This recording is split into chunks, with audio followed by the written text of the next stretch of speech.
High বন্ধুরা, আজকে আমার মূলো গাছে সার দেবো। তো দেখুন এখানে কি কি সার দিচ্ছি। এই দেখুন 10-26 আর ইউরিয়া। আমি কাঠা প্রতি 2 কেজি করে এখন 10-26 দিচ্ছি, আর ইউরিয়া দিচ্ছি 1.5 কেজি করে। আগে দিয়েছি 2 কেজি করে, এখন 2 কেজি করে।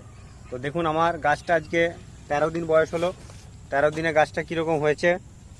প্রচণ্ড বৃষ্টি, এই বৃষ্টির মধ্যেও আমাদের গাছ মোটামুটি এখনও পর্যন্ত ঠিক আছে। তো এই পরিস্থিতিতে দেখা যাচ্ছে এখন আমাদের যেহেতু একটু মোড়াম মাটি, আপনারা দেখলেও বুঝতে পারবেন ভিডিওতে, মাটিতে অনেক মোড়াম আছে।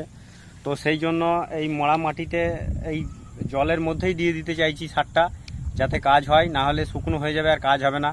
আর মোড়াম মাটিতে লাগিয়েছি বলে, ঢাল জমিতে লাগিয়েছি বলেই গাছটা এখনও পর্যন্ত টিকে আছে, না হলে যা বৃষ্টি আছে এর মধ্যে টিকে থাকা অসম্ভব একদম।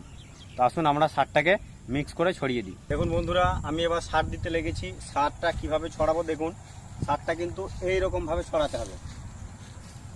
আপনাদেরকে ছড়ানোর পদ্ধতিটা দেখিয়ে দিলাম। আর দেখুন মাঠে আমার ঘাস আছে, একবার দেখে নিন।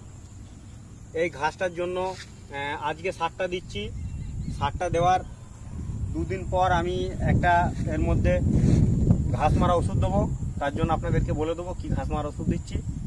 একদম পরিষ্কার হয়ে যাবে, ওই ঘাসটাও থাকবে না, নিড়ানিও করতে হবে না আপনাদেরকে।